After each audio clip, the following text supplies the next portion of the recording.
Then next to Pooja, the producer of the film, Vivek Gomber. Right next to Michal, we have the lead actor of the film, Aditya Modak. And at the center of the table, the director of The Disciple, Chaitanya Tamhani. So, okay. Hi, friends of Notturno. Here we are with the director of The Disciple on competition at the Venice Film Festival. So, first of all, when do you start to think about this project? Why this passion for the classical Indian music? Well, I actually, before I started working on the script, had zero knowledge about Indian classical music. I didn't grow up listening to it. I had no relationship to it.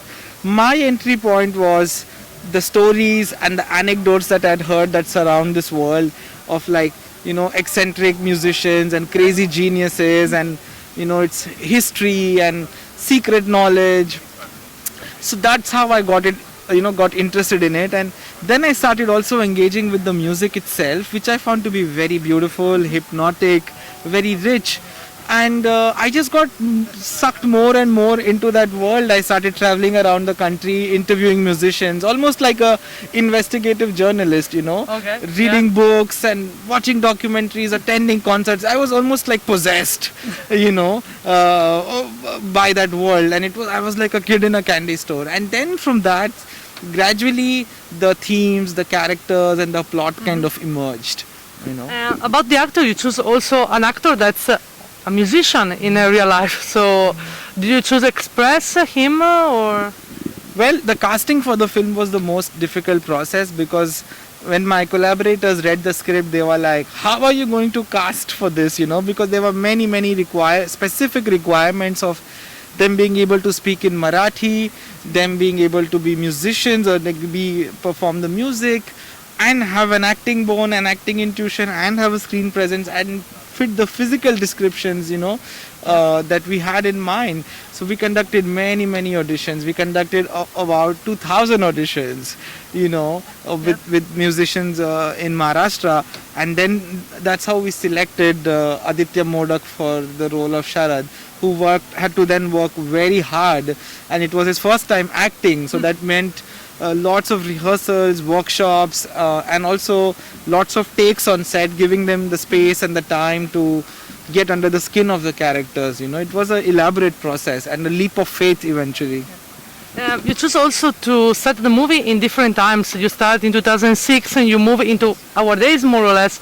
So it was expressed that day 2006, or was just... No, I just had to reverse engineer it from our times, like contemporary times, and also I grew up in Mumbai, and I was of that age. Okay. Yes, in about 2006. It's a bit biographical also. It's not autobiographical, but I do relate to many of the themes and many of the struggles that the character goes through. But no, I wouldn't call it an autobiography. But that's also the Mumbai I remember, and the Marathi culture that I remember from that period. And because Mumbai is a city that's changing so fast and getting, so many cultures are getting corroded so quickly that you also almost want to hang on to something, even though it's just 12 years ago or 13 years ago.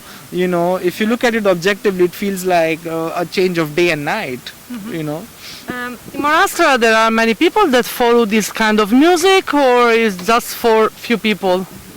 Okay, I wouldn't call it like the most popular art form, but it's a very dynamic, very vibrant subculture in Maharashtra, and there are very dedicated audiences, and there are many practitioners of this music. Every weekend, if you open the newspaper listings, you would find at least 5 or 6 concerts happening across the city. About the shooting, how long does it take to do the whole movie? Well, the whole movie as a process took me 4 years to make it, including 2 years of research and writing and 1 year of prep and shooting, and then 1 year of post-production. In terms of just the shooting, it took us about 2 months to shoot the film. And what about the area you choose to take with from Mumbai? You choose the settings. Yes, like I said, I have a personal relationship with Mumbai, and Mumbai is also a character in the film because it plays on the psyche of the people who live in the city. You know, when it comes to your livelihood, when it comes to survival, when it comes to paying your rents, it's becoming increasingly more commercial, increasingly more capitalistic, and people who've been like native inhabitants of the city are now finding their relationship with the city being very different. And like I said, the subculture of Indian classical music is very, very, it's like the central hub in the country for classical music. So that made it a very natural choice for me to set the story in Mumbai. Okay. And last question, how is to be in Venice for you, and what are your future plans? Well, it's a great honor to be in Venice in main competition. We are returning here after Court premiered in Venice, and that too in a year like 2020 where things have been so gloomy for cinema and so uncertain for filmmakers. It feels like a huge relief and almost surreal that we are here, that we actually made it, and the film is actually screened in the cinemas for real people. It's a massive, massive honor. Couldn't ask for anything better. For the future? Well, for the future, I'm just excited to see how the journey of the disciple unfolds from here. Okay. We wanted to reach, for the film to reach as many audiences around the world as it can, and I'm excited for that. Okay. Thank you very much. Thank you so much.